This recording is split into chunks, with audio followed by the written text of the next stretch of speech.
في التريمولو. أنا هعمل هالفيديو إلك وللشباب سارة طلبته ماشي. فهو الكلام عن التريمولو وعن التريمولو كثير ويحتاج فيديوهات، بس إذا كنا نبغى نعطي شوية معلومات إيش هو التريمولو وكيف يكون حلو باختصار، هذا الفيديو يكون ممكن يعني يساعد. تمام. لكن لابد ما نعمل سلسلة مفصلة لأنه موضوع كبير ضخم جدا. كبير كلام كثير. عموما مبدئيا التريمولو اللي عندنا كلاسيك EAMI صح؟ طيب عشان تضبط التريمولو بدك يكون عندك إبهام يكون كويس، معناته تمرن الإبهام أول شيء عشان تمرن التريمولو، وهذا كلام غريب فعلا. بس الإبهام المتمرن بيحط البوزيشن صح في الإيد. لأنه مثل ما قلت لي أنت الإبهام نص الإيد. لا، وبعدين لما نتمرن كويس يصير في كنترول. ما بدها الإيد الAMI بده يختلف البوزيشن حقها. تمام. هاي E. فإذا كان البي مظبوط أو الإبهام فالباقي حيكون ايوه مظبوط. اذا كان البوزيشن حق الابهام صح حيكون البوزيشن حق باقي الاصابع صح. ولازم يكون الابهام خارج عن باقي الاصابع. اكستندد. ايوه طالع برا. اي طالع برا عشان يلعب لوحده في ريست ستروك. فانا لما امرنه معناته احافظ على توازن الايد. حلو. لانه مشكله التريمولو انه انا بعزز التريمولو وبحرك الابهام. مش هذا اللي بتسويه التريمولو؟ صح.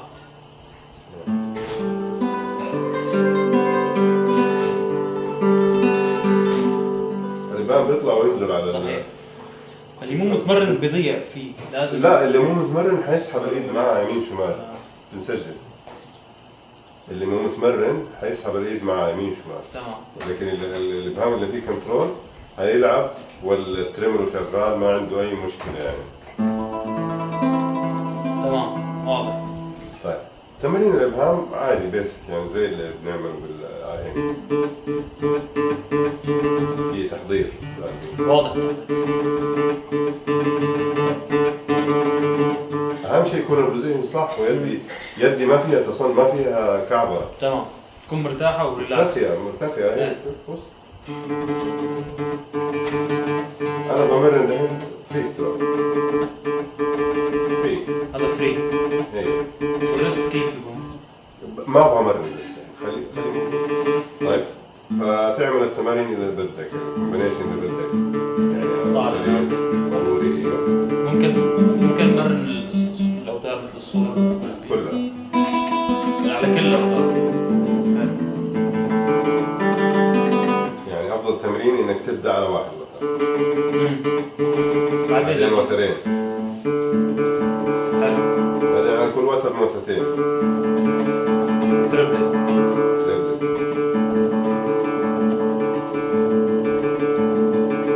تمام واضح.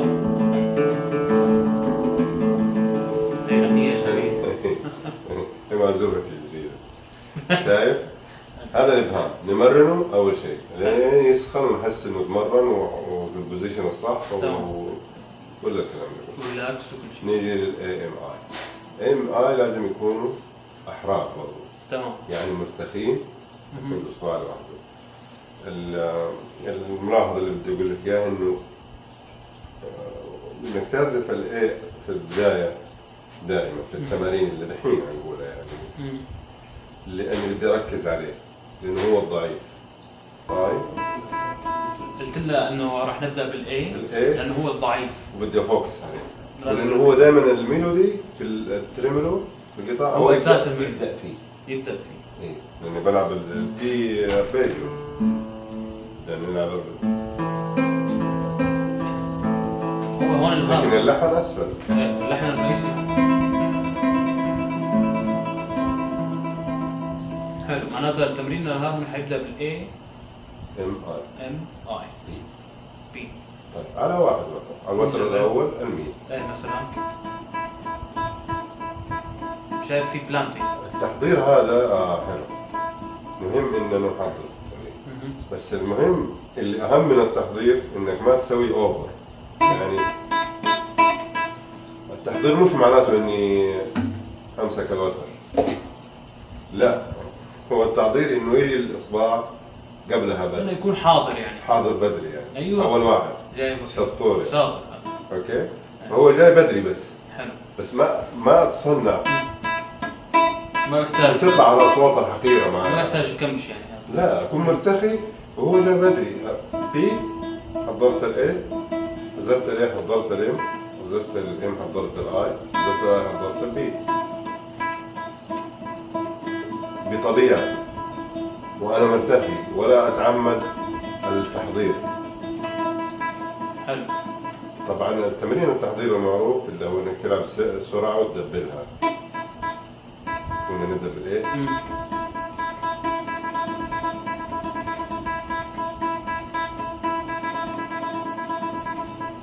نستخدم هذا الشيء ولا لا؟ لا، هذا تمرين. بس العب سرعه وادبلها عشان ارجع استقر وافكر. قصدي انه نستخدم هذا التمرين هذا تمرين رقم واحد. حلو. حلو. جلستنا اليوم يعني. تمام. اللي حيجي على بالي يعني. قلت لك الموضوع كبير وقالوا تمام. كتاب على ورق بعدين. حلو. فالتمرين الاول A M I P A M I P على نفس الوتر. على سرعتين. على نفس الوتر كمان. ممكن نطلع بعدين لفوق بعد ما نخلص هذا الوتر نطلع الوتر اللي فوق. ايوه، مع هذاك التمرين الثاني ضبطنا هذا وتمرنا 3 سنين عليه. سنة يعني شهر. ماشي شهر. او انت طبعا هو في جدولك يعني انت تتمرن عليه، وبعدين التمرين اللي بعده تعزف نوتة الأربع نوت على هنا، بعدين تعزف البي على الوتر الثاني السي. بدينا نحرر البي.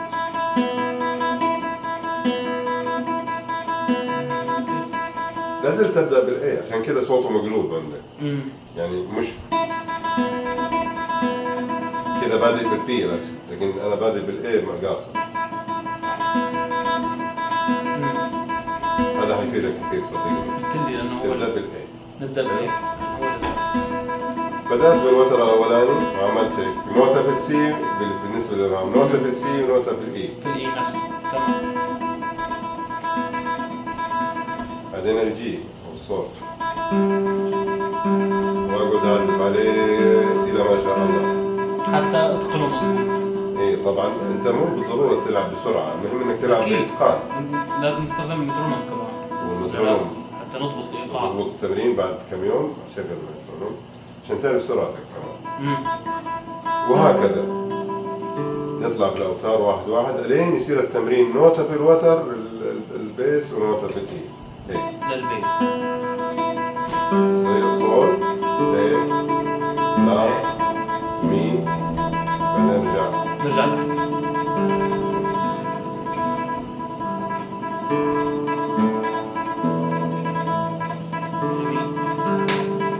كل هذا وانا بادئ بالاي.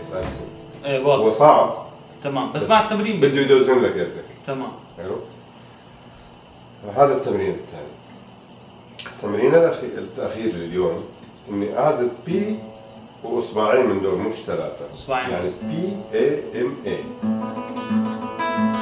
على الوتر الثاني، لأنه غالبا التريمولو يكون في الوتر هذا، فاستغله إنه أتمرن على الوتر الثاني عشان أحافظ على الحركة مينيموم. تمام. عشان ما أخذ راحتي صح، لأنه بهذا بالوتر اللي هو المي الأخير تكون أنت مرتاح وأنت فيك تعمل الاثنين، يعني ترتاح على المي كذا فترة وبعدين ترجع تجرب نفسك على البي، الوتر البي سي يعني. حلو؟ في كل التمارين. تمام. فتمريننا الحين خليه على الوتر الثاني السي او الاي، خلينا مرتاحين عليه. تعزف ابهام على الدي اي اي ام اي.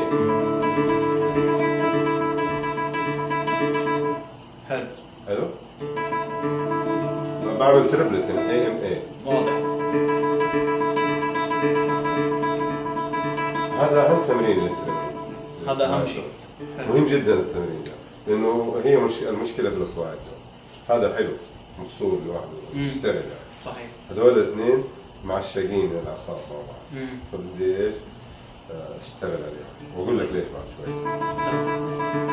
طيب بعدين اعكس التربل تصير بي ام اي. بالعكس. حلو. بعدين طبعا اقعد 5 دقائق بالقليل على كل واحد من دول. بعدين PMIM، بعدين BIMI.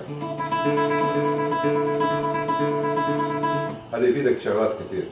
اهم شغله اني اكون البلاندنج محضر وطبيعي، يكون مرتخي، الابهام في وضعه الصح، ايدي كلها في وضع البوزيشن الصح مسترخي. فائده الاسترخاء ايش؟ ليش انا ايدي دائما تكون مسترخي؟ دائما يقول في الكمانجا، في التشيلو، في البيانو، في الملاكمه انك تكون مسترخي، عشان حتى السباحه اي شيء يعني لازم تكون مسترخي. اني انا اشغل العضله اللي ابغى اشغلها في الوقت اللي ابغى اشغله، وبعدين اطفيها اوف على راحتك، انت تتحكم يعني، ما تكون لا لما اخليها اوف انا حافظت على الطاقه اللي فيها. واحد. ثاني شيء بده يجيها التمويل، عرفت؟ بتصير الدوره الدمويه اسهل يعني. طبعا بدها تتنفس بعباره ثانيه. ثالث شيء بدها تعطيني كواليتي في التون لما تكون مسترخي. ليش؟ بدها تعطيني كواليتي لانه الايد خاصه في التريمولو الاصبع ده انا بدي العب بالعضله الكبيره دي، وما هو واضح هو، بس هي من هنا انا بلعب كل الثلاث. المفصلين هذول هيكونوا زي السسبنشن، زي السوسة، او اوضح من كده يكونوا زي كانهم يعني كانك بترسم او تضرب بتلون يعني فرشه. الفرشه لما تلون هتلاقي الشعر حقها بيروح هيك، صح؟ اكيد. لما تكون الفرشه انت اشتغلت عليها قبل يومين، جيت اليوم وصلبت ونشفت، كيف حيكون شكل البويه؟ معدومه اصلا، ما تمشي، حتصير كانها خشب. هذا بالضبط زي لما انت تكون تنسي وشادد ايدك، فحتطلع صوت الاظافير، حيطلع وممكن يمسك الاظفار، صح، حتعذبوا. لو انت كنت ريلاكس مهما كان اظفارك شديد وغلط بده يمشي. ليه؟ لانه كل العضلاتين المفصلين هذول مرتخين، فبالتالي حيمروا، حيمشي بالضبط زي الفرشه. تمام. حيمشي فرشه طويله قصيره حتمشي، لكن محجره حتوقف. اكيد حتى لو كان صغير. فكمان انت لو انت محجر اصابعك ومتنشن حتوقف حتى لو ما في اظافير، هتلاقيك ماسك الوتر. اكيد معروف. مستغرب ايش بكون ليش؟ وتقول لا الخطا فين؟ الخطا بانك متنشن. معناته العضلات الاخيره هذه المفاصل لازم تكون ريلاكست. الطاقه كلها من العضله. ايوه العضله الكبيره اللي فوق. حلو. صاروا اصابعك 3 برش. حلو. شايف؟ كيف تكون؟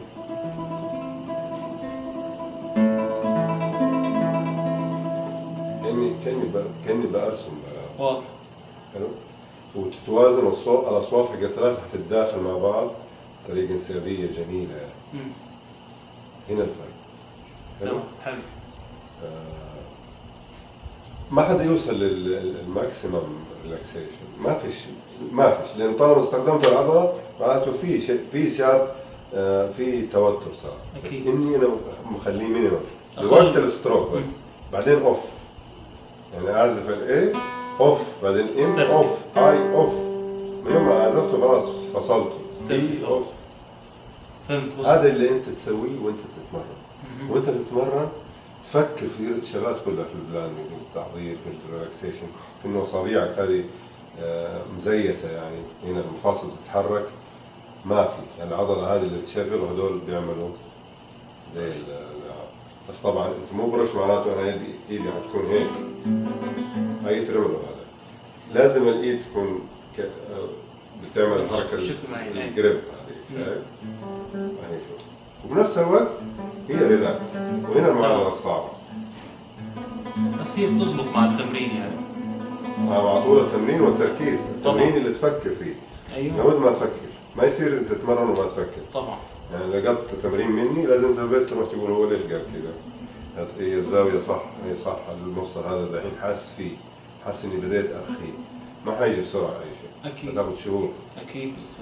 بعدين انت فيك تتمرن في التمارين التكنيكية البحتة دي اللي بتاخذ 2-3 ساعات، ما فيها موسيقى ولا دراسات ولا شيء. مملة هي. انك تقعد هيك قدام التلفزيون وتقعد بالوضع اللي انت بدك يعني، خذ راحتك. حتى تطفي الاوتار اذا بدك. ايه حتى ما تعمل عشان لو واحد هنا مضايق ولا حاجه ما ما يقول لك بلاش جيتار. تعمل كل التمارين اي ام، كله فري تمام. ستروك، ريست ستروك، حلو. تريمولو، تمارين الابهام، تمارين ايد اليسار، وانت عم تتفرج على التلفزيون. وانت بتتفرج على التلفزيون. هاي حلو.